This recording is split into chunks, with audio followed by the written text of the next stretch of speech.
The environment is where we all meet, where all of us have a mutual interest. It is the one thing that all of us share. A very blissful morning to one and all present here today. As a part of this international conference on one of the most relevant and concerning themes of the contemporary times, climate change, natural hazards, and sustainable livelihoods. Honorable Chief Guest, Professor K.N. Singh, Vice Chancellor, Central University of South Bihar. Guests of honor, Professor Ramesh Singh, Chapman University, California. Professor S.C. Rai, Department of Geography, University of Delhi. Principal Ma'am, Professor Vibha Singh Chauhan, Kirodimal College, University of Delhi. Patron, Professor Kaushal Kumar Sharma, Jawaharlal Nehru University.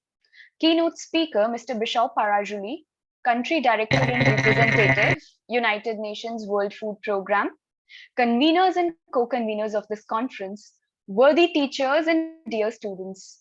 Today, we warmly welcome you all to this conference, to this international conference and academic extravaganza to enrich our knowledge. Light, the divine glow, leads us from darkness towards new hopes and aspirations. It is the illumination and intelligence, a source of goodness, that is the avenger of evil forces and darkness. With this, we would like to proceed for the lighting of the auspicious Deepshika with the divine chants of Saraswati Vandana, and we would request everyone to please join in spirit.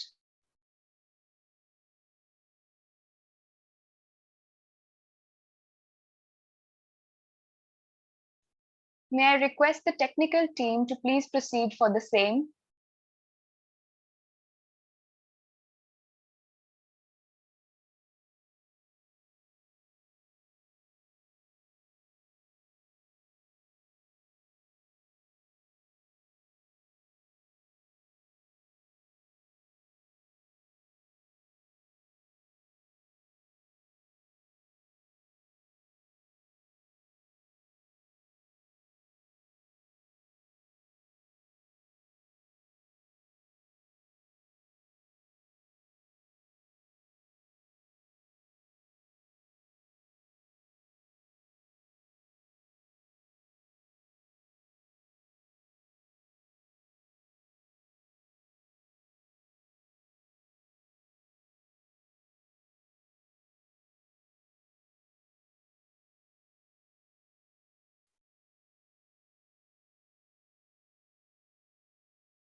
Shubham करोति कल्याणम आरोग्यम धन संपदा शत्रु बुद्धि विनाशाय deep jyotir namostute. With this, I request the technical team to please light up the auspicious Deepshika.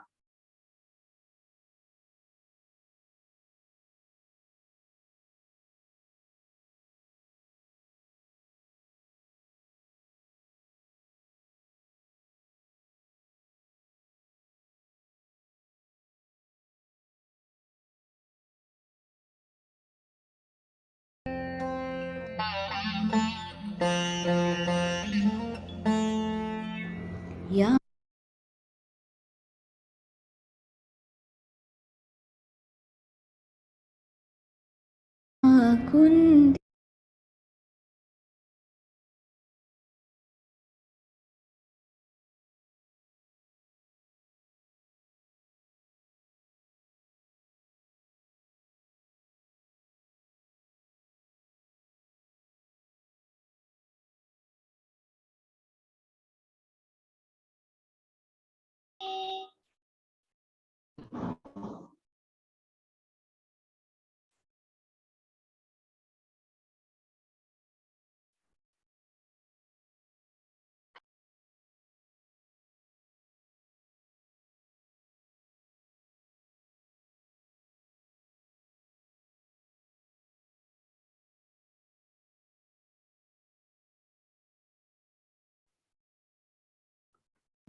We fold our hands before the light that brings auspiciousness, prosperity, good health, abundance of wealth, and the destruction of our ignorance.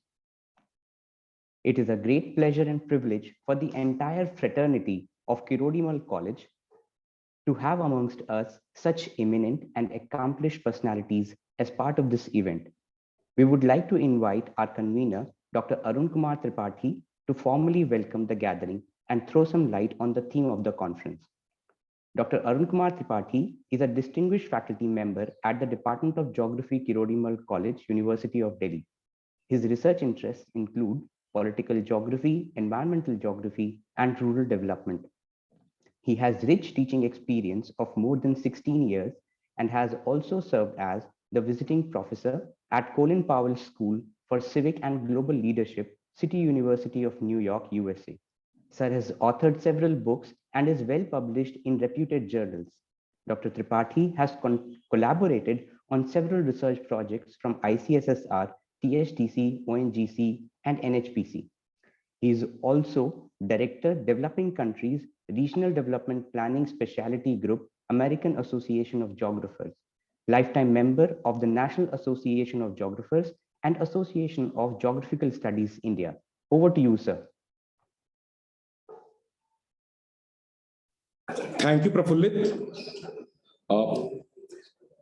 Climate change is no longer some far-off problem. It is happening here. It is happening now.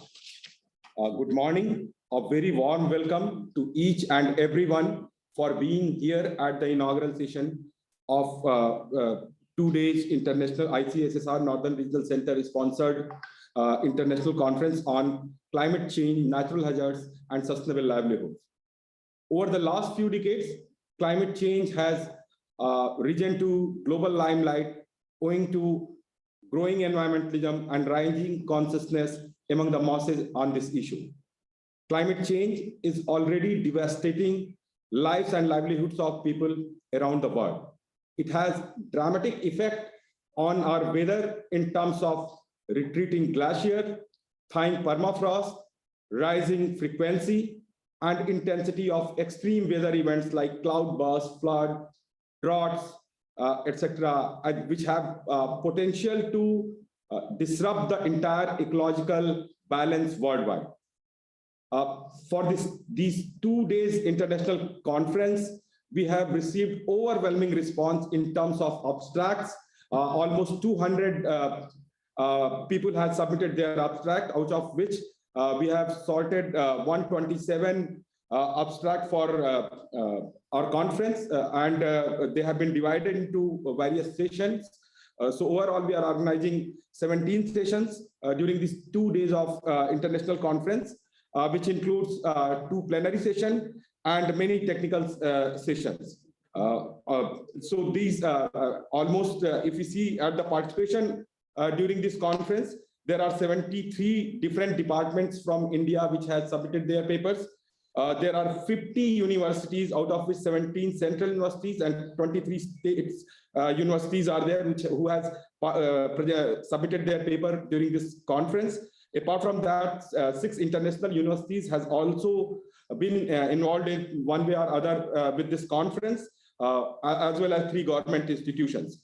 And this conference has various sub-themes which will be like scientific evidence of climate change adaptation and sustainable livelihood strategies, climate change incidents and incidents of natural hazards, natural resource management, food security, local governance, conflicts and peace, agriculture and water resources, just to name a few, because the list is long. So the idea of this 2 days conference is to build a synergy between various stakeholders in this process of in the process, government, NGOs, climate scientists, social scientists, and research community. So together we aim to come up with a comprehensive approach to address the threats and challenges emerging due to climate change. On behalf of Kirodimal College, I wish you all a delightful and stimulating 2 days of international conference. Thank you very much. Thank you, sir.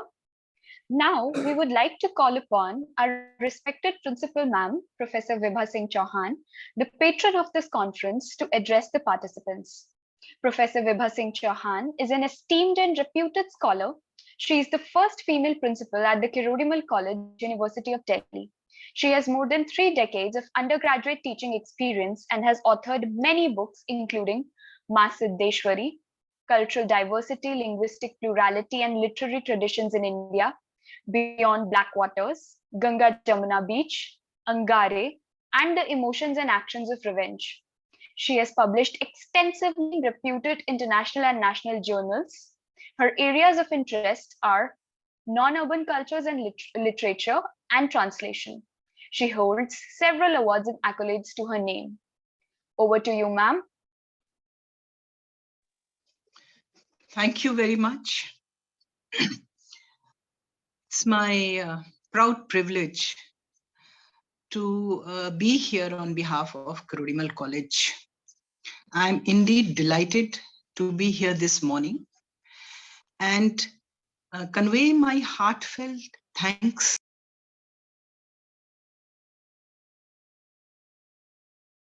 Number of people who have been working hard to make this morning possible. To begin with, I do want to extend very, very warm congratulations to the Department of Geography, its teachers, students, and all the other members, especially Dr. Arun Kumar Tripathi, for having worked together and making it possible for this conference to take place. It is the title of this conference itself, I think, indicates the complexity as well as the pressing and the urgent need of discussing the issue, the area, and of working out probably suggestions for policy and other ways in which environment and climate could be handled. The fact that the conference mentions climate change, natural hazards, and sustainable livelihoods clearly indicates some kind of a tension that is obvious sometimes between the human world and the non-human natural world. Not an easy, there is no simple approach to handle it. Yet, I think, largely speaking, the various scholars who will be here at the conference would be discussing different aspects of this very multi-layered issue. My special thanks to our chief guest this morning, Professor K.N. Singh, who actually has been a very, very active collaborator with not just Kirodimal College, but the University of Delhi as well, because I have been in programs focusing on sciences and some other areas as well, where he has actively led the program. He, the Vice Chancellor, he's the Vice Chancellor of South Bihar University, Gaya, and amongst many different schools at the university, there is a very eminent school of Earth, Biological and Environmental Sciences. I think that is closely connected with the major thrust of the conference. And I do look forward to future collaborations with you, sir. Thank you very much for being here with us. Our guests of honor, Professor Ramesh Singh and Professor S.C. Rai, are well known in their own areas of work. Professor Ramesh Singh from the School of Life and Environmental Sciences at Chapman University of California, has had deep interest in the various areas of environment, climate change, and sustainable livelihood being addressed in this conference. And he has special interests in natural hazards, seismic risk evaluation, and atmospheric pollution. Besides that, Professor Singh has had a very close connection with several institutes in India, like BHU, IIT, institutes at Hyderabad, as well as many different institutes in different parts of the world. Thank you very much for being here with us, and we look forward to learning from you and your vast experience. Professor S.C. Rai is a very, very senior, prestigious professor and now head of department at the Department of Geography, University of Delhi. And he has been extremely kind with his time, his guidance to us at Karorimal College. We discuss various matters with him, and he is a rare person who combines very keen administrative ability with research. He has guided the college at many different occasions.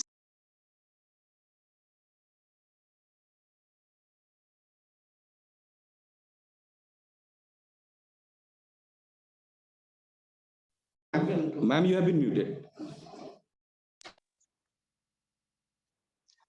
Our patron this morning, Professor Kaushal Kumar Sharma, Dean of School of Social Sciences, Jawaharlal University, New Delhi, is another very, very prominent professor who has put in long years of very dedicated and devoted work in environment and in students. We are extremely proud of him because he has been a former colleague of ours, and we often go to him for advice of different kinds. He has been our main support and guide at ICSSR, and very, very generous with his time with us. Thank you, sir, for being here with us today and steering this conference. My special thanks must also be given to Jawaharlal University, because I know that there are centers and people from the university who have actively supported us in this program. So many thanks to all of you, all the students, all the teachers, all the participants. A very, very warm welcome. I am sure that you would be left enriched after the conference. Warm thanks to everybody else who has been involved in this conference in any capacity, and my heartfelt wishes for a very, very successful conference. Thank you very much. Thank you, ma'am. On this occasion, our team has made a short film. I would request our technical team to please share the short film with our participants. Over to you, Shanti.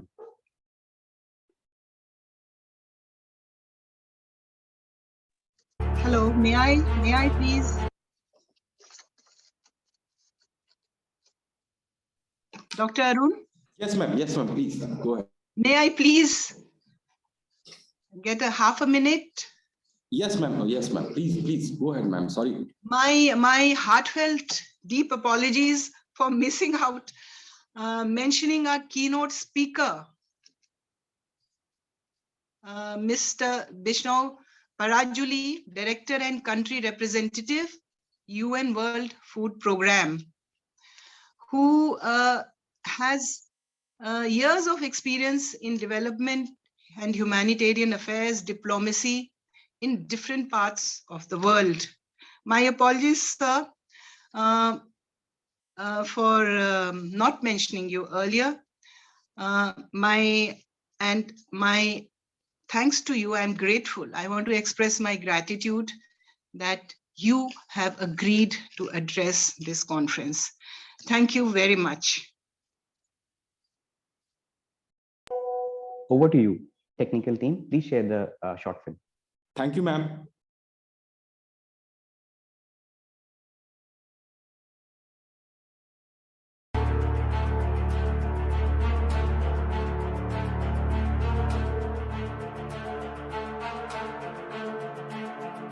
There is a game of Tetris happening on a global scale, where the playing space is planetary. The world is seeing record-breaking climatic changes. Technology and gratuitous waste generation by humans is slowly losing the shackles of past, pushing this planet to a cliff edge. This pretentious circumstance needs legitimate attention before it's too late. Folks need to join together and bring in the efforts to end this catastrophic climatic trend. In lieu of this pandemonium, the Department of Geography, Kirodimal College, in sponsorship with ICSSR, Northern Regional Center, are virtually assembling together for an international conference, throwing light on climate change, natural hazards, and sustainable livelihoods.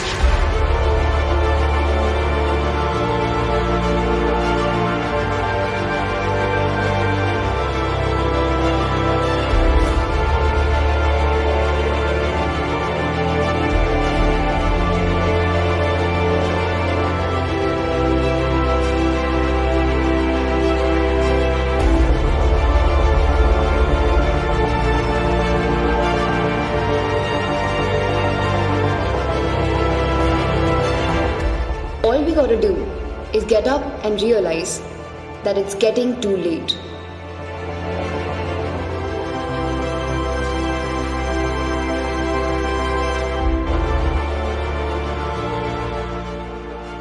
Not too long ago, the idea surpassing 400 parts per million of carbon dioxide felt quite far off.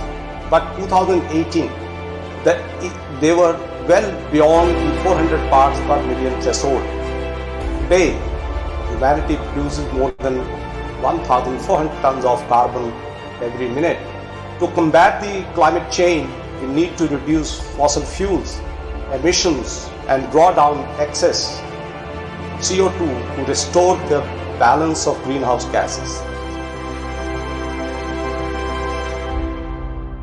All we gotta do is get up and introspect that it's time to act.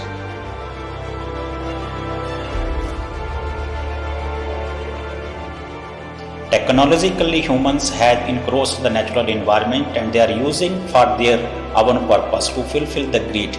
But this is the time to think about the well-being of the humanity and the well-being of the mother planet Earth. All we gotta do is get up and unite. That it's not about people sitting in senates.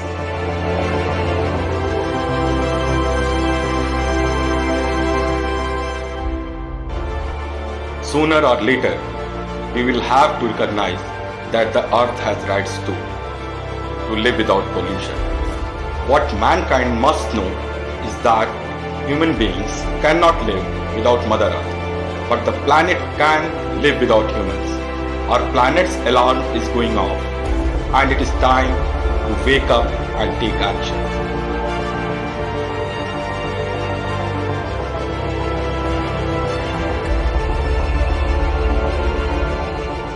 Human beings are everywhere, with settlements on every continent.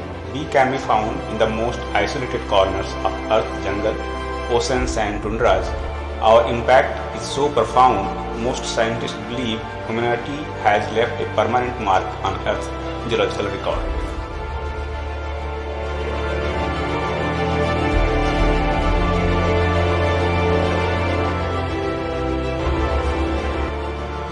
The only way forward, if we are going to improve the quality of the environment, is to get everybody involved.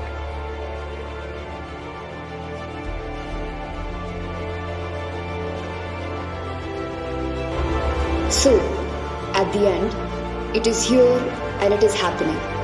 Quoting the Nobel laureate himself, on some auspicious occasion, the environment can in sync say, where the mind is without fear and the head is held high.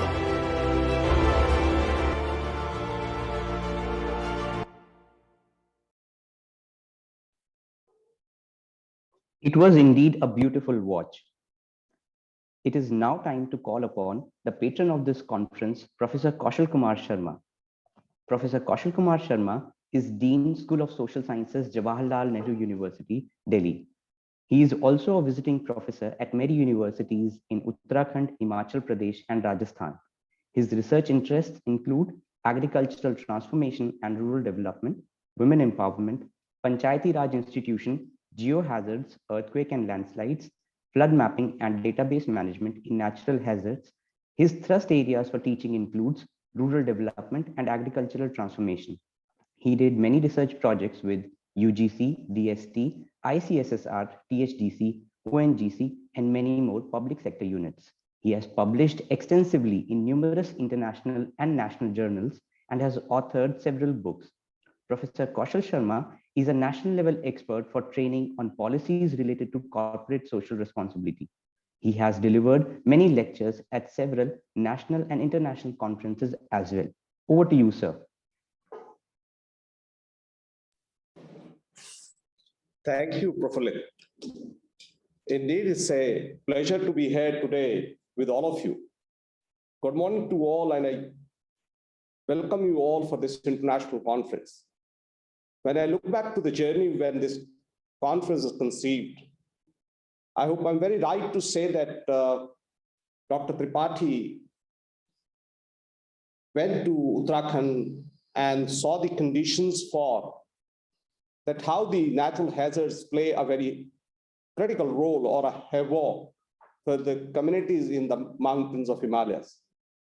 With this notion, this conference is conceived, and he brought in a concept that let's try to see that how the climate change is making an impact.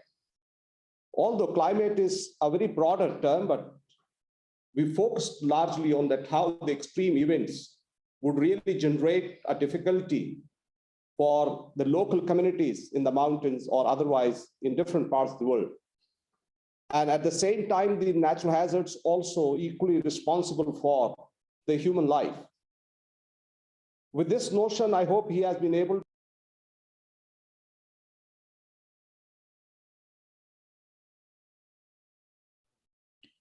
Please unmute, sir. I'm really very thankful to Professor K.N. Singh, our chief guest for a day today. He's also an geographer, and he always is a concern for the local voices related to different aspects of development. I hope then we have a very senior professor from Chapman University, California, Professor Ramesh Singh, our colleague and a friend, Professor S.C. Rai from Delhi School of Economics, and our patron and principal, Vivat Chauhanji. And at the same time, when I look at to our keynote speaker, who's a very renowned personality, and he's working with the UN on World Food Program. I hope when we look at, say, the livelihood impact, then he's the right person to speak on that how the food security and the livelihood are equally being disturbed throughout the world because of the climate change and because of the natural hazards. Now, when I was listening to Dr. Tripathi, he made a mention to a large number of universities, colleges, government and private universities and institutions participating. That shows the strength that all have a concern for this. Locally, they are understanding it. And I also understand there are a large number of the conferences the same are being held. Then I asked most time Dr. Tripathi, what is the uniqueness will be there in this conference. Now, when we were working on this, I just told him there are different ways to look at this problem and issue, and how it's going to really help the policymakers and planner. Although when we look at that, in condition like India, these things are very commonly known, and a lot of work is being done. We emphasize, and we are linking it to that how the COP26 agenda is going to come up in 2022 November. If we are able to link the findings of this conference to take up the findings to the COP27 agenda, I hope then I think this conference will be unique and make an inroad and a deep link to the policymaking and planning. Another thing which I told Dr. Tripathi is that we want to sensitize people. Now, everyone knows, but how we can sensitize, bring something in uniqueness to the mind of the young scholars, the teachers, or maybe the research scholars, maybe undertaking research, or maybe teaching or something like this. How we can really sensitize people first, and then we say, after the conference, Dr. Tripathi said it, we may probably go to the field again and take up this point to sensitize the local communities with the kind of climate change happening, or maybe the extreme weather events making an impact on their life. The major concern of these extreme events and natural hazards is that the people are migrating, and there's a great health impact. And that is what the concern is. Another what I related to Dr. Tripathi, climate refugees. The climate refugees are now expanding throughout the world. So this conference is going to really take in the climate refugees and their concern globally, what is happening. So therefore, 3-4 agendas which we look: one, COP27, sensitizing the communities and the people.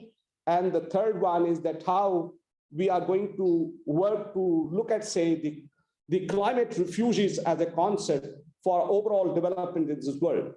I hope all are the different kind of the technical sessions will be taking up all these issues, but I just made a point to, and our other speakers will be also working to make us realize that globally these issues are more important for us to see. With this, I really thank once again the organizers, all the participants, and all the people across India and the world, those who have made it a day today to look into the most sensitive part of this exercise being done by Crodimal College.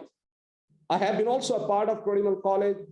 I was a student there, then I taught for more than 34 years. So emotionally, I'm also attached to the college, and that makes me realize that Crodimal College has a great potential in organizing various events like this. And that is how the deeper research will further go down the line after this conference. Thank you very much for everyone to join this conference, and wish you all the best, the organizers, for coming 2 days to come up with comprehensive policy plans. Thank you. Thank you, sir. What the caterpillar calls the end of the world, the master calls a butterfly. Now, we would like to invite our esteemed guest of honor, Professor Ramesh Singh, Chapman University, California, USA, for a brief address. Professor Ramesh Singh is currently serving as the Professor of Environmental Science at Schmidt College of Science and Technology.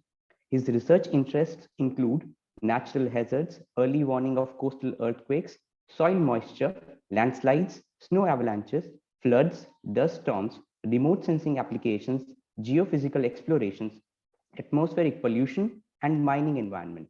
He has also served as the professor at Department of Civil Engineering at IIT Kanpur, as the distinguished visiting professor, and later as a professor at George Mason University, USA. He holds several awards and accolades to his name, including the Indian National Remote Sensing Award in 1996, National Mineral Award by the Government of India in 1991-92, among others. Professor Singh is also serving as the chief editor for Geomatics, Natural Hazards and Risk, published by Taylor & Francis, UK, since 2010. He has published extensively in international and national journals and is a member of numerous international and national societies and professional bodies, including Society of Exploration Geophysicists, American Geophysical Union, Indian Society of Remote Sensing, among others. Over to you, sir.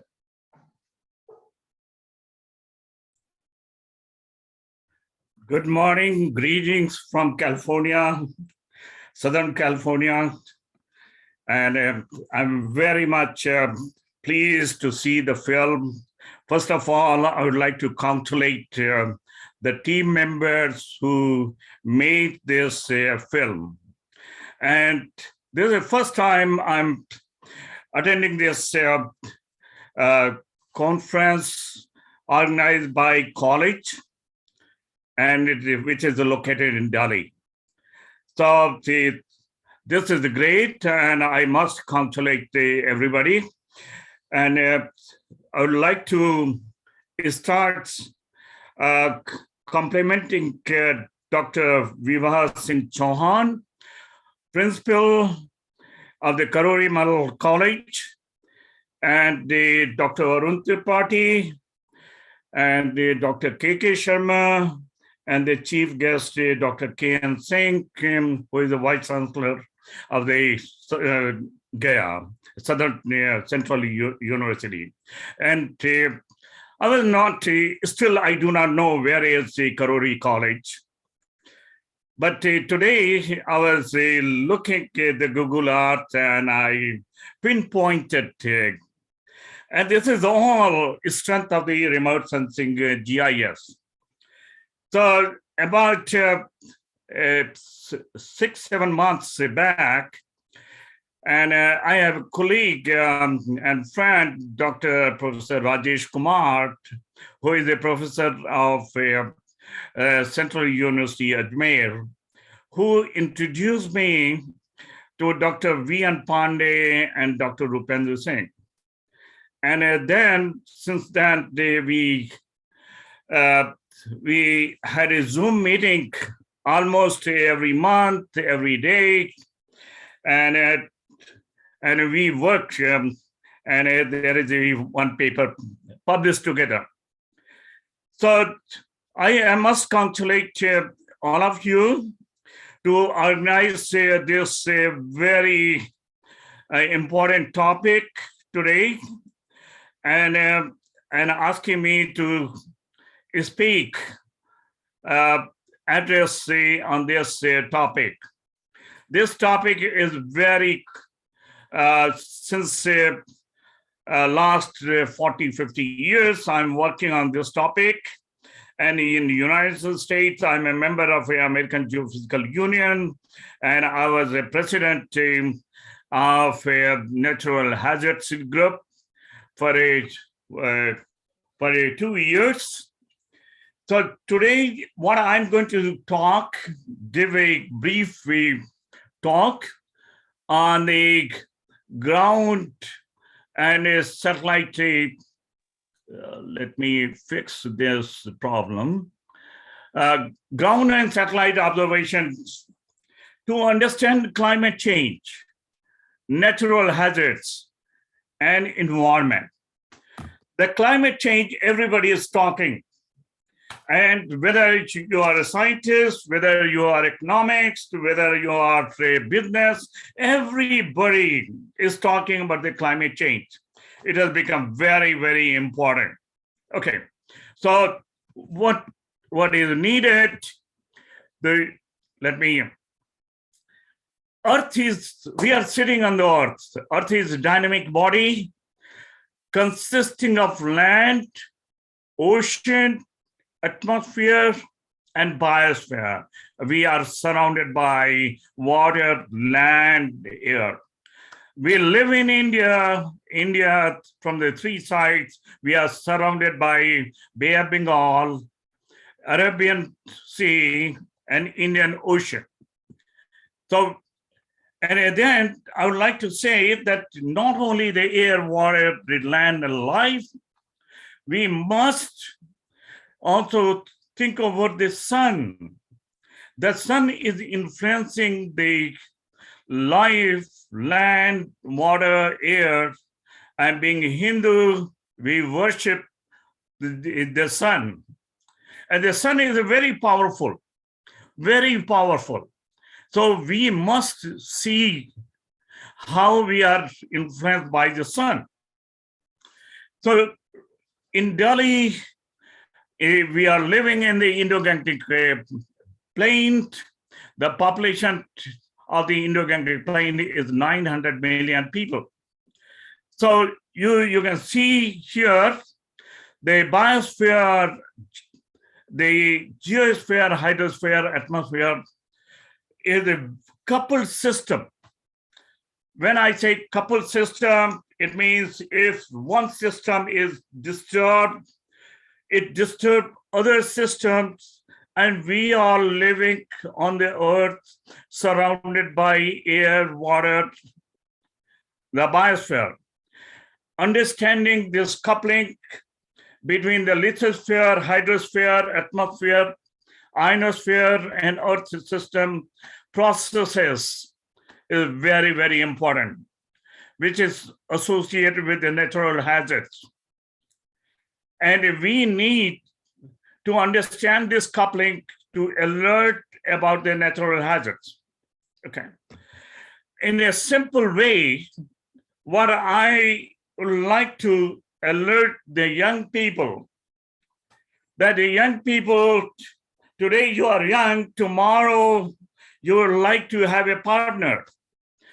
And before you marry, you must interact with your partner and understand your partner. If you do not understand your partner, then what happens? And this time, there's a very frequent divorce, separation. Okay, and same thing is happening related with the land, ocean, atmosphere, geosphere. And in order to understand the natural hazards, we should understand this coupling. So you can see here, this is an example of the dust. Now this is the time when you are living in Delhi, the dust is going to affect starting from March, April, May, June. So the atmosphere gets affected, the biosphere gets affected. It reached to the northern part of India over the towering Himalaya. Our dust impact the snow glaciers of the Himalayan region. Okay. And then the other thing is, let's talk about the ocean. India is surrounded by ocean from the three sides.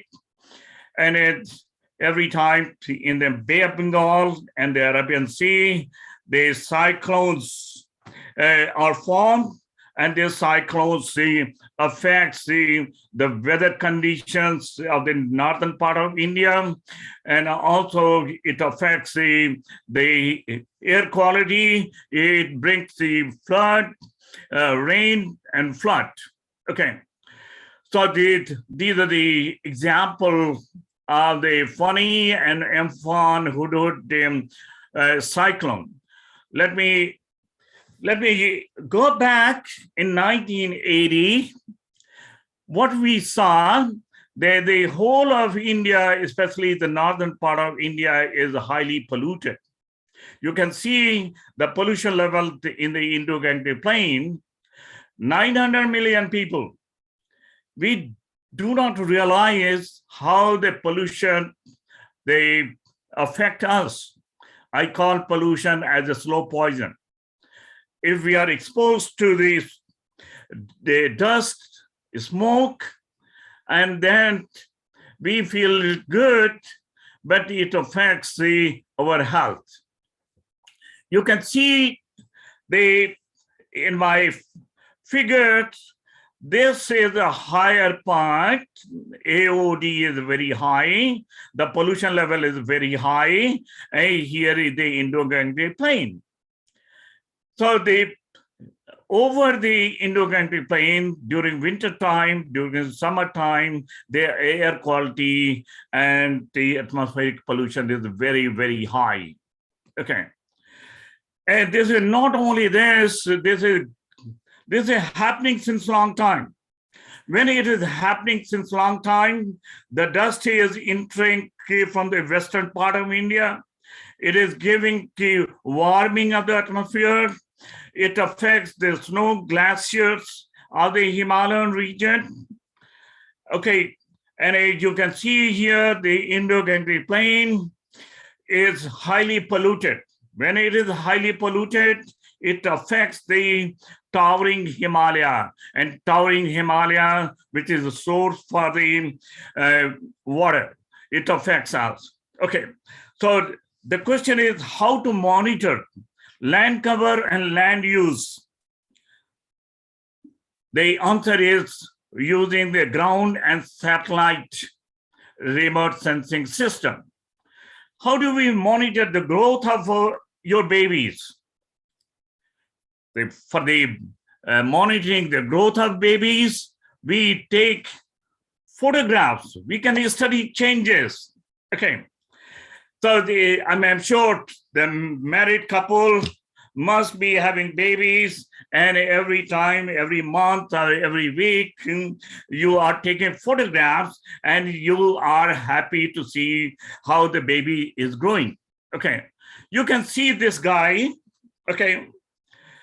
And then now, what are the changes in this guy? You can see this. Okay. So these are the photographs. But we are talking about the Earth. And how do we monitor the Earth? There are the observing system. Observing system, you can have a ground observation, you can have ocean observation, you can have on the land observation, GPS, satellite. And now the whole world is full of various operating systems. And then now we are lucky that we are getting information about the meteorological condition, weather condition, using the satellite data. Okay. And satellite data combined with the GIS, Geographical Information System, you can visualize the information at any place, at any location over the globe. Okay. So now let's talk about the natural hazards. These are the different kinds of natural hazards: earthquakes, volcanoes, droughts, dust storms, hurricanes, cyclones, landslides, and harmful algal blooms. Our ocean is becoming acidic. Acidic means the pH value is less than 7, and now we cannot go in the ocean to swim if we are not monitor this ocean. So here what you see, we are having natural hazards associated with the land, atmosphere, ocean, and then we are talking about the climate change. All these natural hazards are related with the climate change. As you know, natural hazards occur at anywhere and has no specific liking or disliking. For our survival, it is important to use satellite data to monitor changes of land, ocean, cryosphere, biosphere, and atmosphere.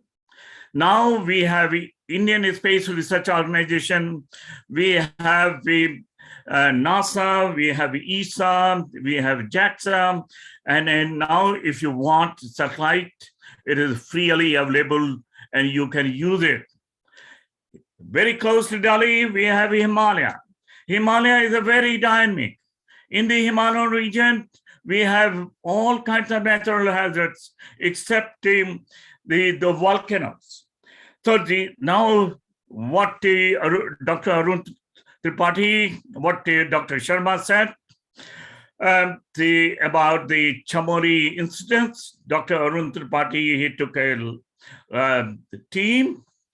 A team consists of Dr. V.N. Pandey, Rupen Singh, they went to Chamoli, okay, after the incidents, and they have collected very important information. And I would like also to impress upon Dr.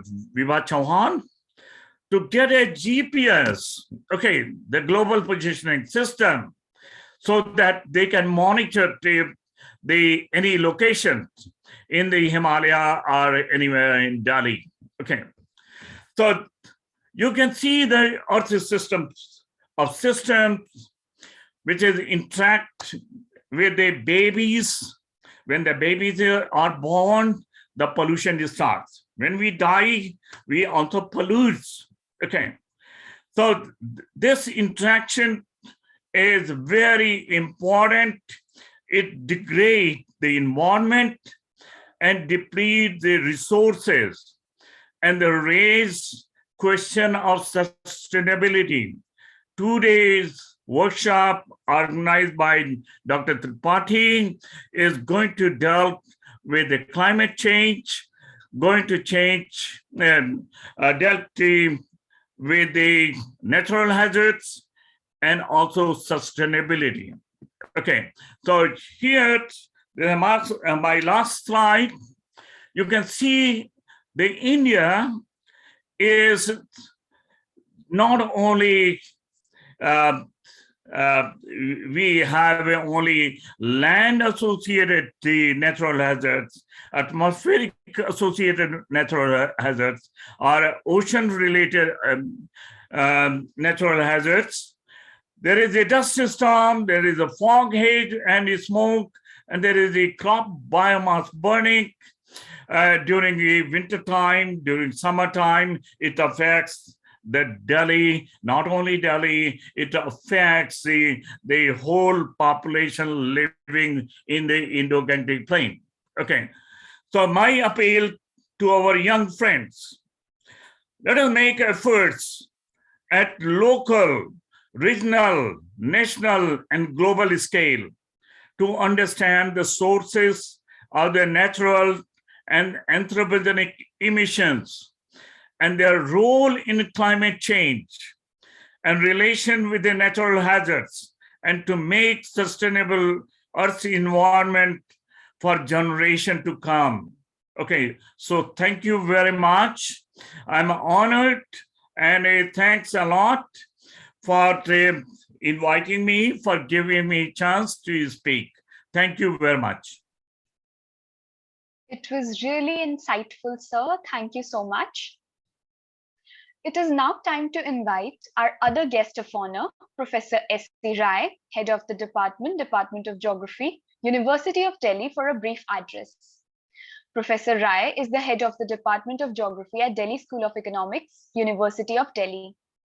He has served at the position of scientist, grade A, B, and C at the G.B. Pant Institute of Himalayan Environment and Sustainable Development, Almora. He specializes in watershed management, mountain hydrology, ecotourism and conservation, and wetland management. He has also taught numerous subjects within the field of geography. He has published extensively in international and national journals and has also collaborated for several research projects and organization of international and national conferences.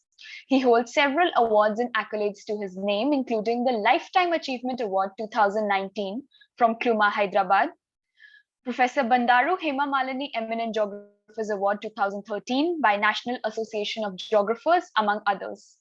Sir is also a lifetime member of a number of professional bodies, including National Association of Geographers, Environmental Monitoring Society, Indian Society of Remote Sensing, and many more. Over to you, sir. Thank you very much for brief introduction.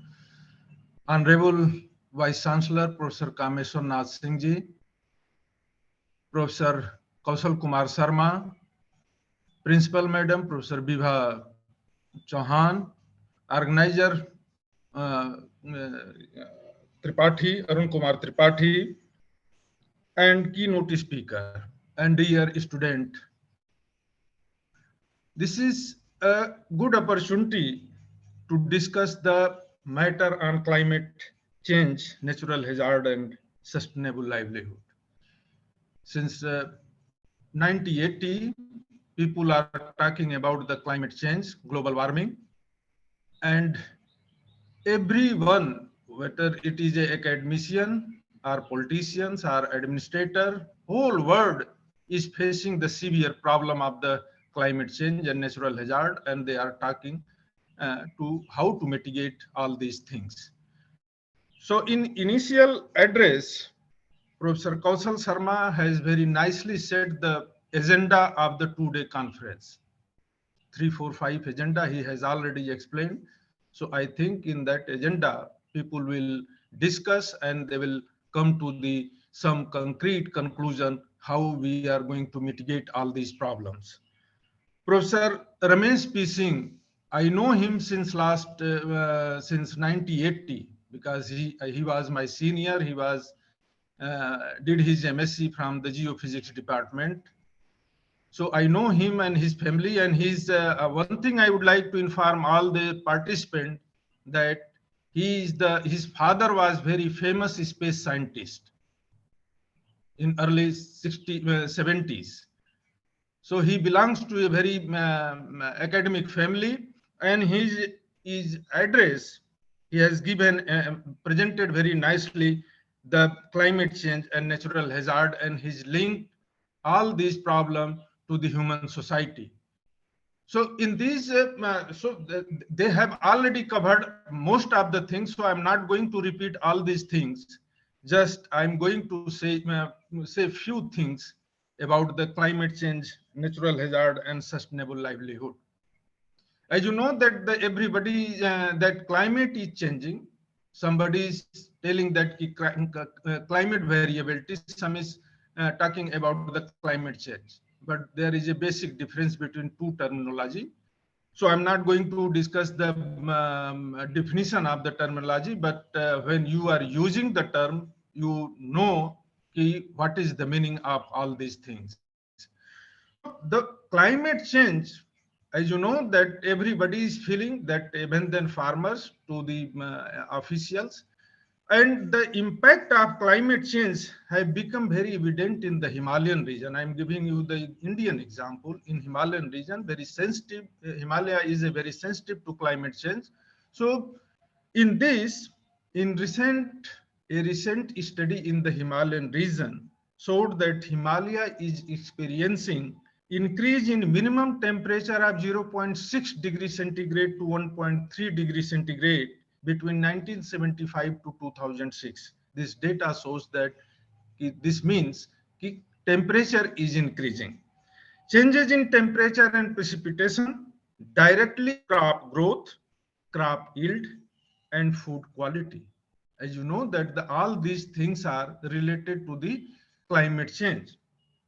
And the other impact of climate change are glaciers are very sensitive to global warming, resulting high rates of retreat and rapid formation of glacial lakes. And you have heard every year that in Himalayan region, some parts are facing the serious problem of the glacial lake outburst flood. So every year, people are facing damaging their buildings, their life, their animal, everything. So this has impacting the economy and livelihood of the local people. Disappearing glaciers, snow ice cover area, and increasing the frequency of glacial hazards are also threatening future water availability to change the runoff regime. So this is also another problem of natural hazard due to climate change. And I would like to inform you that I did one study in the Sikkim Himalaya. As you know that the global warming, so carbon is playing the very major role in the global warming. So I did a small study in a small watershed, about 30 kilometer square area, and taking one parameter that how land use land cover change, increasing the carbon in the atmosphere. So I have taken different land use category in the Himalayan region from subtropical to temperate region. And you will be surprised to know that 7 ton carbon from per hectare is emitted to the atmosphere. So you can imagine how much carbon from Himalayan region going to the atmosphere, and this is cause the global warming or climate change or climate variability. So we have to focus on the very micro level study and to know and to suggest some mitigation measure, how you are going to mitigate all these things, because only talking and discussing the matter is not going to solve the problem. So we must come to the point how we are going to mitigate, how we are going to combat all these problems in near future, because if we are not going to combat, then we are going to face serious problem in near future. And as you know that our Prime Minister is always talking about the indigenous knowledge or community knowledge. So if we are not going to study our indigenous knowledge, we are not going to solve all these problems, because technology is always not suitable for any other region or any other problem. So we have to depend upon our indigenous knowledge, and if there is a need, we can improve our indigenous knowledge to combat all these problems. As you know that the Himalayan region, local people are adapting all these things to their indigenous knowledge. So with this few words, because the people and researchers are going to discuss all these problems in 2-day technical sessions. So just I am throwing some lights. If they are discussing on the indigenous knowledge or community knowledge, that will be very useful for our future people. So in few words, and once again, I'm thankful to the organizer for giving me the opportunity to discuss all these things. Thank you very much. Thank you, sir. To be able to execute this international conference and bring together such a revered and experienced set of personalities for a theme so germane to the present times is an achievement in itself. To mark the day, the organizing committee has come up with a souvenir as a token of remembrance for this event. In the graceful presence of our honorable guests and with their due permission, we would like to inaugurate the digital copy of the souvenir, a booklet that consists of all the abstracts that we have that will be presented in this conference. I request the technical team to please share the souvenir.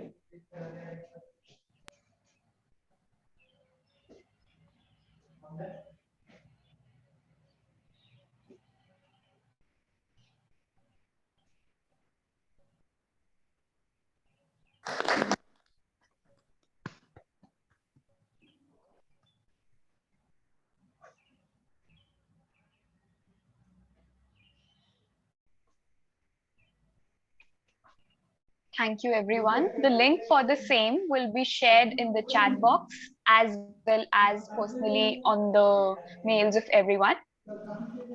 The future will be green or not at all. This clearly yells the urgency to work towards the cause of mitigating climate change and embracing sustainable development as the way of life. To enlighten us more in this direction, we would like to invite our keynote speaker, Mr. Bishop Parajuli. I would request Prafullit sir to please enlighten our audience about him. Mr. Bishop Parajoli is a celebrated personality currently working as United Nations World Food Programme representative and country director to India.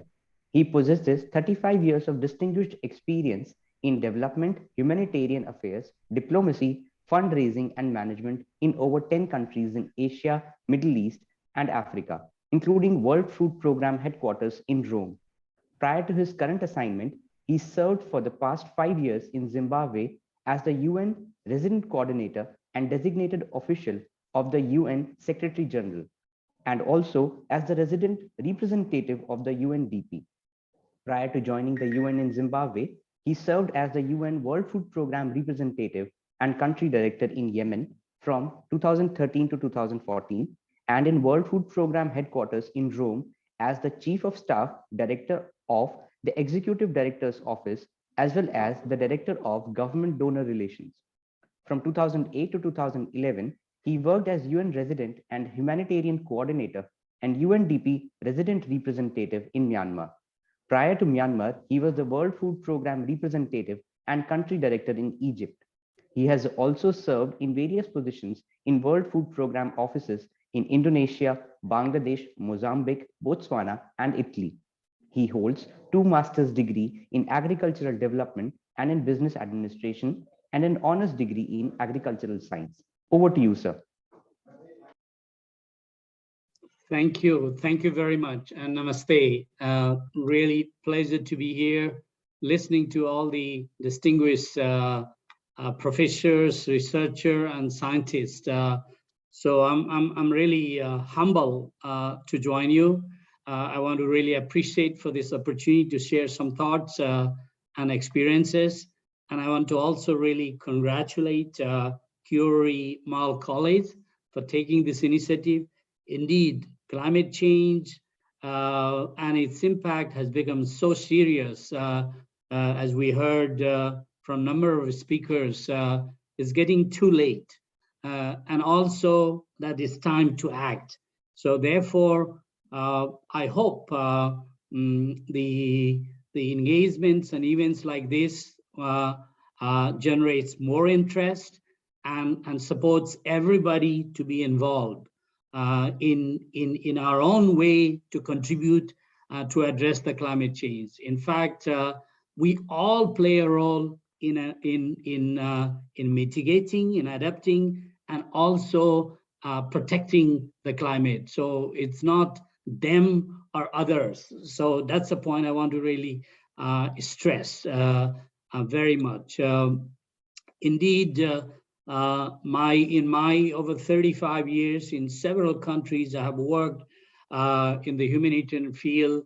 I have personally witnessed, and we as an organization face this challenge of concern of climate change on livelihood, food security, and nutrition on a day-to-day basis. And we are heavily involved in different ways to mitigate it as a part of immediate intervention for humanitarian responses, or long-term looking at sustainable solutions, sustainable development, and a broader policy engagement so that there are solutions to these concerns. Unfortunately, the rise in climate change have resulted in, as we heard from some of these speakers before, millions of people being migrated, millions of people being food insecure, and also serious concern on nutrition and threat in different way. The reference to melting on in the Himalayas, the glaciers, its effect on the livelihood of the population is very, very serious, and therefore a big concern. In the years I have worked in different countries, I've witnessed, years after years, a problem of drought, a repeated drought, huge cyclones. Like when I was in Myanmar, we witnessed a cyclone which killed 130,000 people and displaced millions, or over 3 million people. And these elements are repeating, and these hazards are occurring. The concern, we all know the earthquake in Nepal, 7.8 Richter scale, killing thousands of people. The repeated flood and cyclone, which is happening in India itself, is indeed a huge concern. We have seen it in Kerala, we have seen it in Maharashtra, we have seen it in Himachal Pradesh, for example, the snow melt and landslide. So these are various problem, and a real problem we are living in this world. So therefore, going forward, the important aspect is how do we prevent it? As somebody made a reference, we're breathing poison air, for example. This can be controlled, but it needs a commitment. It needs a serious action. It needs policy, and it needs intervention. The good thing is science. We heard the reference made by Professor Ramesh Singh. There are tools, there are technology to address this and monitor it, and therefore it's up to us. I'm looking at the food security issues in India, for example. In the last 50, 60 years, the progress India has made in improving production is enormous, from 50 million, 60 million ton to 300 million tons now, with a huge surplus from a deficit country. So therefore, it's science which has facilitated that. But then the challenge still exists in terms of poverty and hunger. And just to give you a little bit of a perspective, in 2019, there were globally 650 million people suffering from chronic hunger, which was 43 million more than in 2014. Now, and then similarly in 2020, we had 811 million people more, million people hungry. So sadly, this hunger is rising. The concern is, it's not that there is no production. There is enough production and there is enough supply, but the concern is access. The access is the purchasing power and affordability of the individuals. And the problem of affordability or the purchasing power, of course, depends on livelihood, opportunity for jobs, or accessibility through various interventions and supports and safety net program from governments or other related organizations. Imagine during the COVID pandemic, the various, at the beginning, the lockdown, thousands, nearly 90 million people were out of jobs, so that means these people didn't have a purchasing power. All of a sudden, people, lower middle income, or those who are having a normal life, became really hopeless. So therefore, the government intervention in terms of various program support were a lifeline, and so these intervention in terms of protecting the vulnerable, protecting the poor, and as well as looking into a sustainable solution going forward is really vital in responding to the climate change. The whole sustainable development goal, we talk in the development context, 17 goals. A lot of them are interconnected. In fact, the zero hunger, eliminating hunger, this SDG 2 is interlinked to 11 other goals, for example, poverty issue, education issue, health issue, climate issues, and so on and so forth. Therefore, how do we take this agenda forward? And also further, to give you an indication, the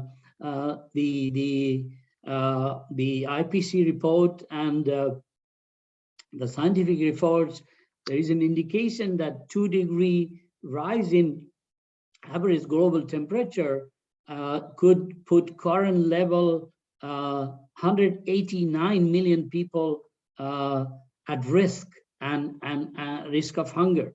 And if there is a 4-degree rise, there could be 1.8 billion people at risk of hunger.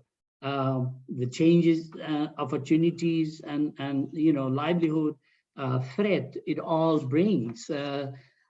So the science is there to conform the threat and challenges, and that's why the reference was made about COP 26, and what are the key elements to put in emphasis in COP 27. The huge impetus country like India and others have put on adaptation and resilience building is really fundamental, while we work on protecting and preventing further deterioration in the climate concern. And country like India, for example, or Southeast Asia, which are sadly even hugely vulnerable to these weather conditions, and although it's made so much progress in agriculture over the years, given its population size, given its large number of farmers dependent on rain-fed crop, really need to prepare this going forward to avoid the future threat and risk, and also creating opportunities going forward. And indeed, the concern of climate crisis triggering conflicts, displacement, worsening social tension, migrations, rising level of migration is also real. And therefore, some of these concerns on climate are a huge concern of national security and from a policy point of view, but of course, at an individual level, a livelihood and bread and butter at the end of the day.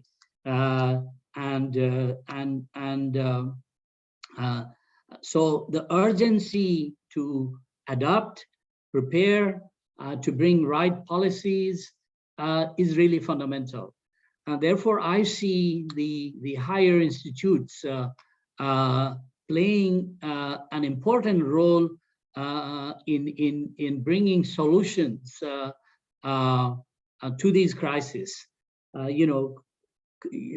Doing more with little water in terms of crops, and also bringing solution to alternative crops, for example, and also promoting diversified livelihood opportunities, and in the mountain region, for example, looking at combining tradition and protecting biodiversity and income generating opportunities going beyond just the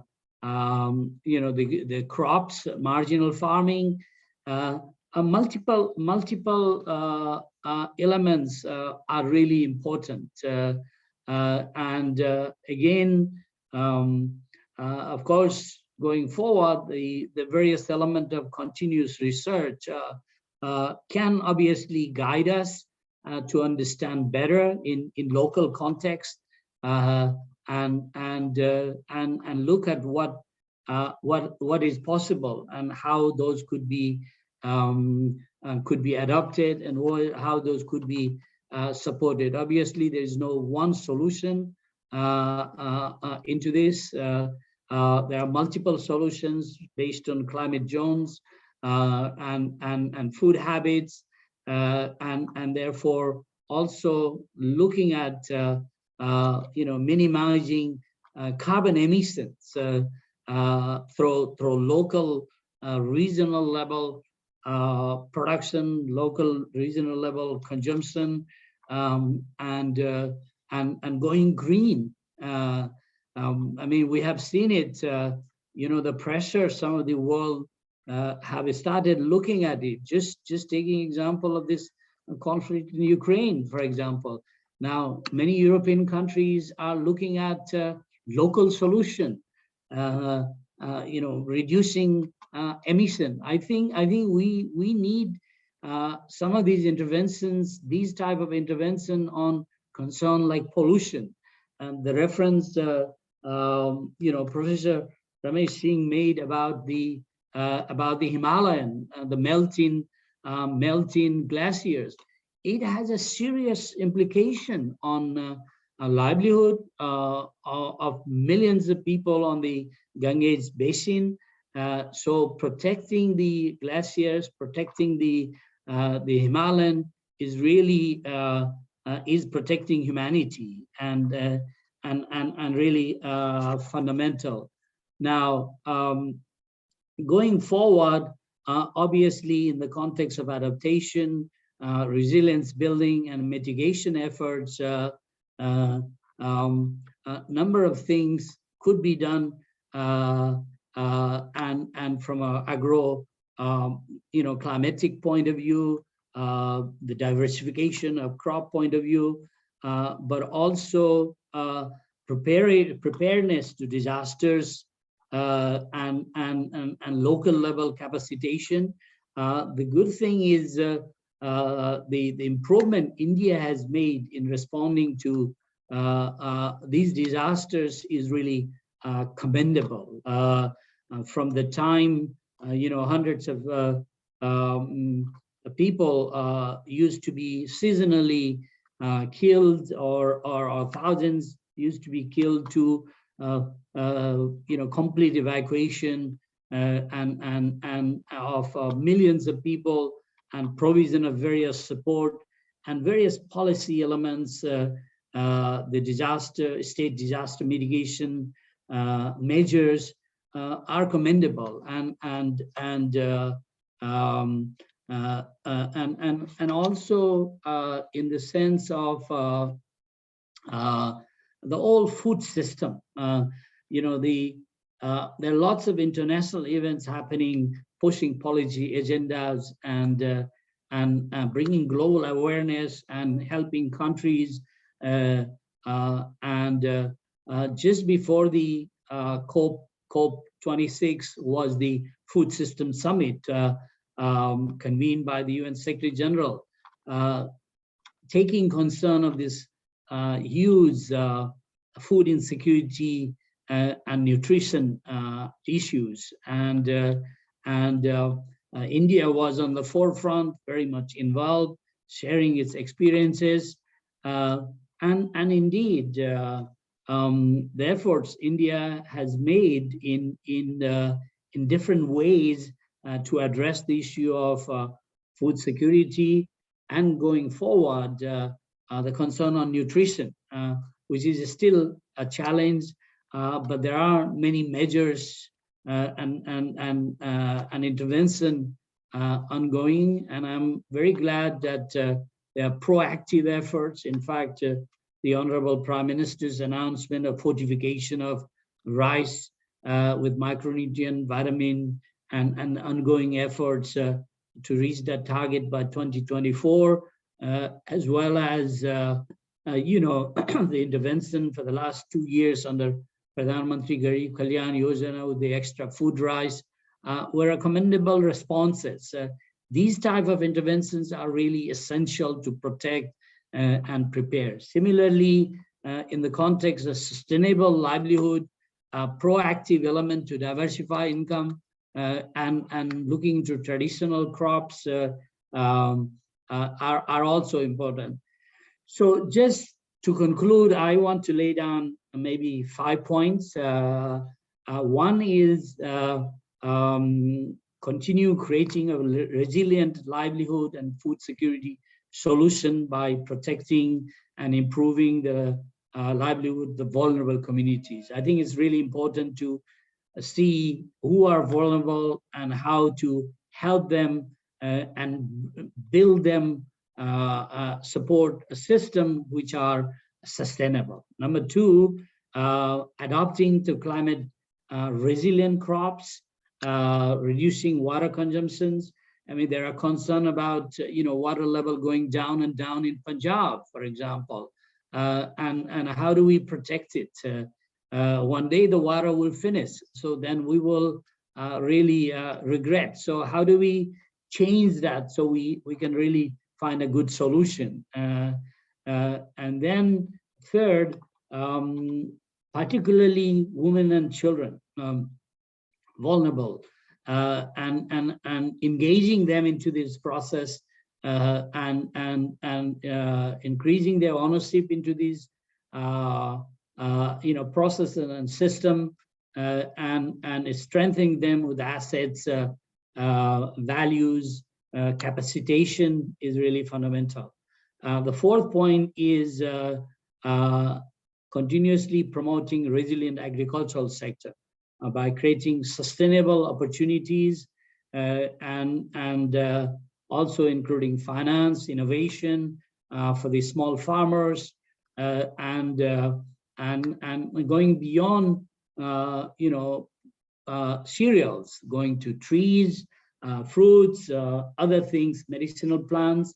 And lastly, as I said, it is very important for all of us to be involved and engaged. We can all contribute into this. And I like to always quote this Greta Thunberg, a 16-year-old climate activist, the Swedish climate activist, from a single person sitting in front of the parliament protesting. It has become a huge movement. So therefore, institutions, academic institutions, as well as all of us as individuals, have a role to play in terms of protecting climate, contributing to adaptation, resilience building, because we have a real threat. There is increasing problem, and obviously the poorer segment of the population suffer a lot, and so therefore, before it's too late, for all of us to work on, and the food element is a huge concern. The livelihood is a huge concern. At the end of the day, you have everything, but if you don't have livelihood and food, people that creates a social tension and insecurity and etc. And indeed, WFP was awarded the Nobel Peace Prize in 2020 for its campaign to eliminate hunger and create these alternative opportunities, and so we all have a role to join hand and work on. So thank you very much for this opportunity for me to share some experiences, and I want to congratulate again the organizers for this wonderful event, and wishing you all the best and very much success. Thank you and namaste. It was a very perceptive account, sir. Thank you so much. It is now time to call upon our esteemed chief guest, Professor K.N. Singh, Vice Chancellor, Central University of South Bihar, to address our audience. Professor Singh is currently serving as the Vice Chancellor of Central University of South Bihar in Gaya and as the President of the Deccan Geographical Society of India.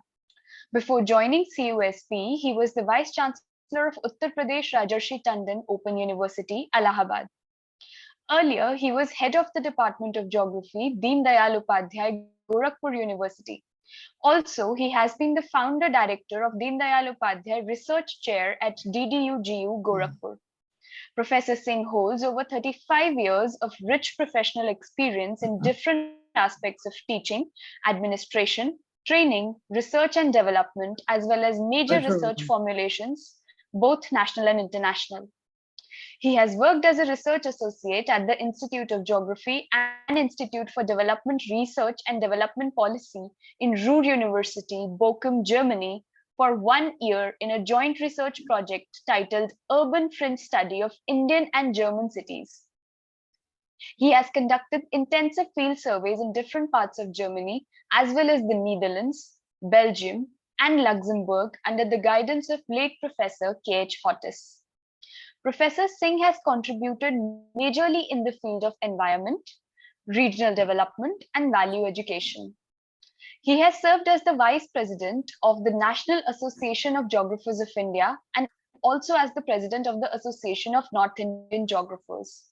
He has been honored by several awards such as Distinguished Citizen Award of Geographer by Yuva Chetna Samiti Gorakhpur and State Award for Excellence working as Coordinator of National Service Scheme by Department of Higher Education, UP Government. He has also been awarded the Best Geographer Award by Deccan Geographical Society of India, Pune in 2014 for unique contribution in the domain of geography and for able administration in the university system. Over to you, sir. Okay. Am I audible to everyone? Yes, sir, you are. Okay. So, namaskar to everyone. Patron of this event, Professor Vibha Singh ji, Professor Kaushal ji, Dean, School of Social Sciences, Jawaharlal Nehru University, New Delhi, Convener, Dr. Arun Tripathi ji, Guest of Honor, and HOD, Department of Geography, Delhi,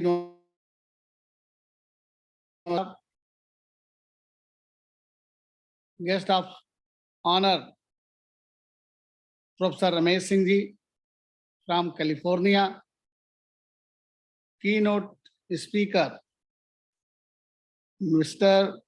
Vishav Prajuli ji,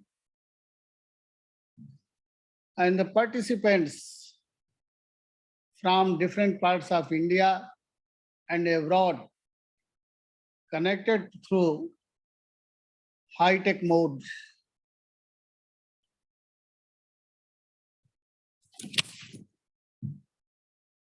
I feel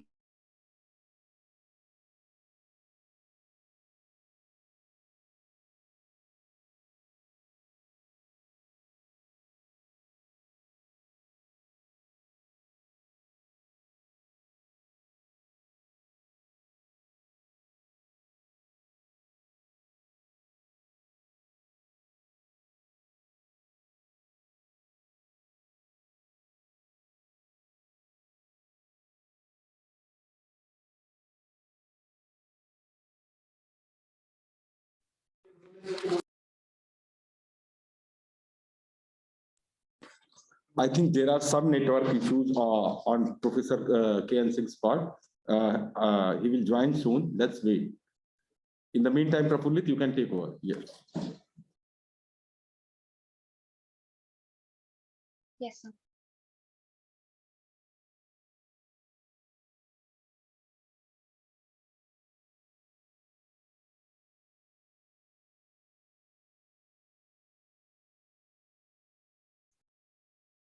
Let's wait for a few minutes until sir joins back.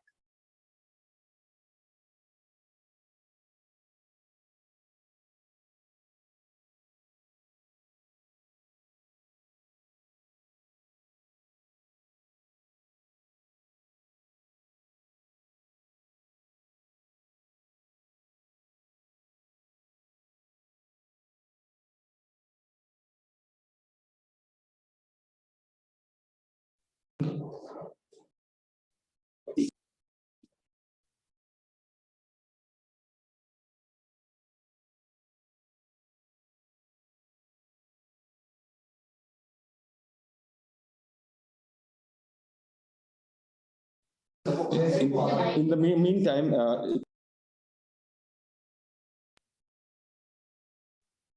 from Professor Ramesh Singh, Professor Rai, as well as our keynote speaker today, Mr. Biswapa Rajoli ji. It was lovely. I think there are some network issue on the part of our chief guest. I have requested just now to join him. You can. Thank you. The basic idea has been floated by the various speakers But of course, one thing which was very technical on part of Rameshji, that how Indian subcontinent is going to be affected by the extreme weather events, and subsequently the kind of climate change is going to happen. And then he has very highlighted the different kind of the situations prevailing on the Indian subcontinent during summers and winters. But I was also at the same time fascinated by our keynote speaker, Vishwa Parajuliji, being at the helm of affairs at United Nations program on food. And what he said that he's been so widely traveled throughout the world, his grassroots experiences and the grassroots initiatives by international body, probably he spoke from his heart that there is a need for a wider perspective to understand in terms of how this global climate change program or maybe the global issues are going to create a vulnerable situation in time to come. And I was also very happy to see that they all have the same concern where the government of India is also looking at the same thing. And he himself appreciated that government of India is taking adequate steps to combat with the climate change program and the natural disasters. And then he very rightly put it that the global climate change is going to have an impact on the agriculture. I also specialize in the same area of agriculture transformation, and we have been working with the various communities for ecological restoration programs, economic development, or maybe say resource management in the Himalayas. Now the concern is that if the climate change, what the Professor S. Siraj said, our temperature is going to rise, what is going to be a probable change? And then he highlighted the kind of impact having on the water resources. But at the same time, Rameshji also had highlighted that how the climate change is going to, or extreme weather events are going to really have an impact on the children. And the COP agenda is probably highlighting that what are the kind of climate change programs happening will have an impact on the young children. And the climate refugees are increasing in large number, maybe because the kind of vulnerable situation, they are not able to produce more food. They are not able to irrigate their field. Their health is a concern. So when you combine all these impacts, then the global bodies are of great concern. And for that, when we look at, say, the kind of the sustainable development goals, 17 have come to existence. I hope it is a sum up of the kind of changes happened over the period from 1950s and beyond. And then you club up all the issues global bodies have taken up. They all combine into nearly 17 global issues. But now the concern, when we look at it as a geographer, we want to provide the just spaces for a human survival. Now the local issues becoming more important today, and the global issues of climate change, biodiversity, ozone depletion, maybe a number of changes having an impact on what the people said it, there's a problem related to the retreat of glacier. It is not only the one factor that is important, but of course there is a huge change happening in all the different ecological situations or ecological zones in the world. And that makes a more concern for a human survival. Now, when the large number of section of people moving from the rural areas or tribal areas to the cities, and the cities are becoming more vulnerable and congested for human survival. The marginalized people coming from the rural locations or maybe from other backward regions and moving into the city again to the negative areas. So there is a concept of that how the marginalized people either from the rural areas displaced by a climate change or maybe by disasters, moving into the cities, into the negative areas, further assimilates the situation worse for them. Now, the whole human civilization is affected by this global climate change. Now, the concern in this conference today is that whether we will be able to are making presentation, and I hope each session is having about, say, more than 13, 14 speakers. That means young mind is also thinking in the same perspective as the elderly people or a global body is thinking. So national, international thinking and the thinking at a researcher level, or maybe as a student level, each one of us has a concern. Now, this conference would really, as what the keynote speaker, or maybe the guest speaker like S.V. Rai, or maybe Professor Ramesh, they clubbed up the issues of the same kind. And then we said it that we really need to sensitize people, and that large number of programs are in India being taken up by NIDMA or NDMA, or various different kind of the national and international agencies are working into sensitize people at the grassroots level. And that awareness will really change the mindset, and the proactive measures can be taken up together.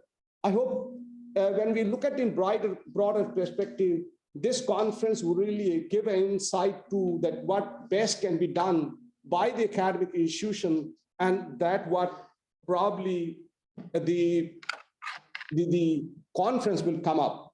So I hope I have taken a little time. Our chief guest is going to join. So therefore I give a stop to what I said, but these are the concerns being raised by this conference. Thank you. I think Professor Singh is not able to realize that he has been disconnected because he is not picking his phone as well. So we will go ahead with our program further, and because we have many technical sessions scheduled today, later in the day. So Prafullit, over to you. Okay, thank you, sir.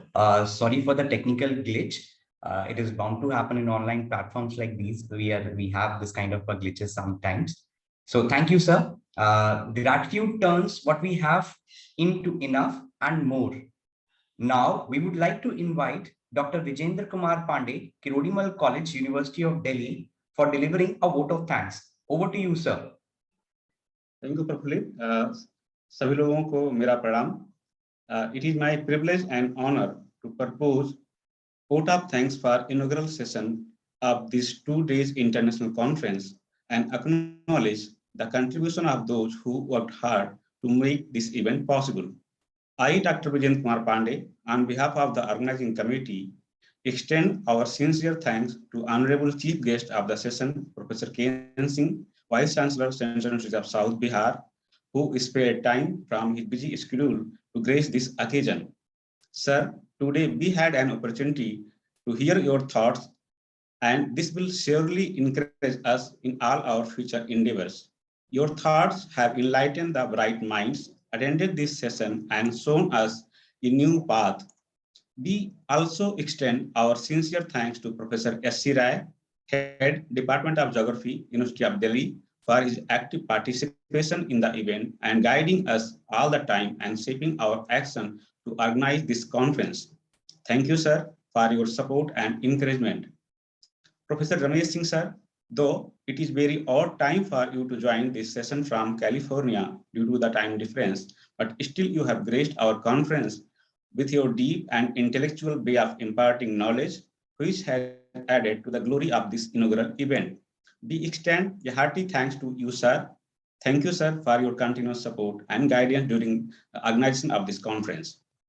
Today, we have got a lot of information which will truly help us in our academic pursuits. I sincerely thank Mr. Bishop Projoli, Representative and Country Director, India, UN World Food Program. I am short of words to offer my sincere gratitude for your valuable presence here, sir. You have given deep insight into the crucial issues that mankind is facing. We thank you, sir, for enlightening us and sharing your worthy opinion. We appreciate your effort in making the event informative for all of us and taking out time from your extremely busy schedule. An event like this cannot happen overnight. The wheels started rolling months ago. We have been fortunate enough to be backed by our mentor, guide, and torchbearer, Professor Kaushal Kumar Sharma, Dean, School of Social Sciences, Jawaharlal Nehru University. We have no word to thank you, sir. for your active involvement and willingness to take on the completion of the task beyond your comfort zone. A hearty thank to you, sir, for being the catalyst that stimulated us to do our best. A special mention to our respected principal, Madam Professor Vibha Singh Chauhan, for being so supportive and always inspiring us with a deep sense of inspiration for the academic assignments. We thank you, Madam, for your continuous administrative support and encouragement. Our sincere gratitude goes out to all the members of the advisory board and organizing committee for their continuous support and impulse to organize this conference. Finally, I would like to thank our budding, sincere, and hardworking students who made this event happen. Last but not least, a big thank to distinguished guests, delegates, participants, and everyone present here that made this event memorable. We thank you for being with us. Have a great day ahead. Thank you. Over to you, Prafulli. Thank you, sir. Now, I would like to request everyone to please switch on. Short interruption from my side. I just want to inform all the participants that our technical session will start today from 12:15 to 1:45. There will be parallel 2 technical sessions. And then 2:30 to 4 will be 3 parallel sessions there. But what is important is that in the evening, we have a wonderful plenary session at 4:30. So please join for that. Another plenary session is also scheduled tomorrow at 2:30. So please join these 2 plenary sessions.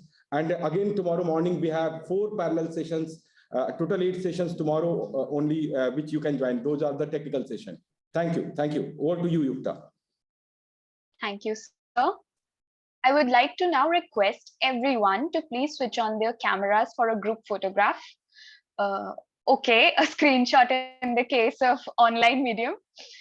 I would request the technical team to please take the screenshot once all the cameras are switched on.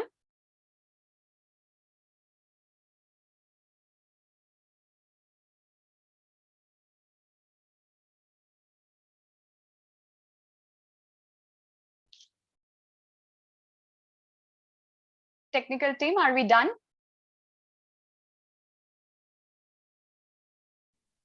Yes, we have taken. Okay. Thank you, everyone. Thank you so much. We as Indians resonate with the spirit of each and every word that our national anthem sets forth. With the same feeling in our hearts, I request everyone to please stand at their respective positions for the national anthem.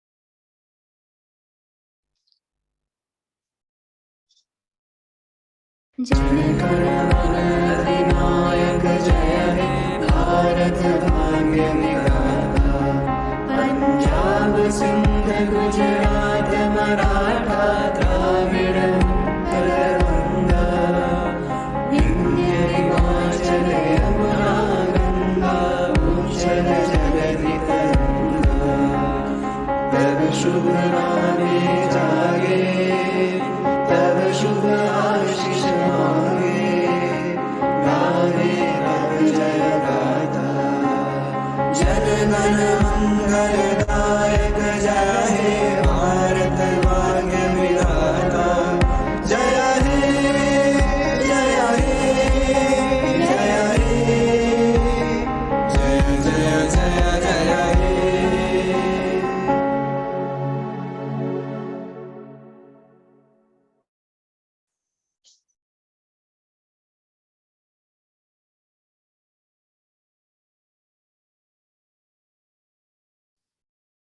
As we come to an end of the inaugural session, let us take a short break to revitalize our energies and gear up for the technical and plenary sessions thereafter.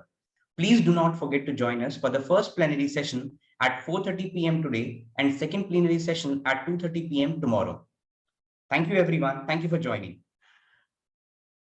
Thank you. Thank you so much.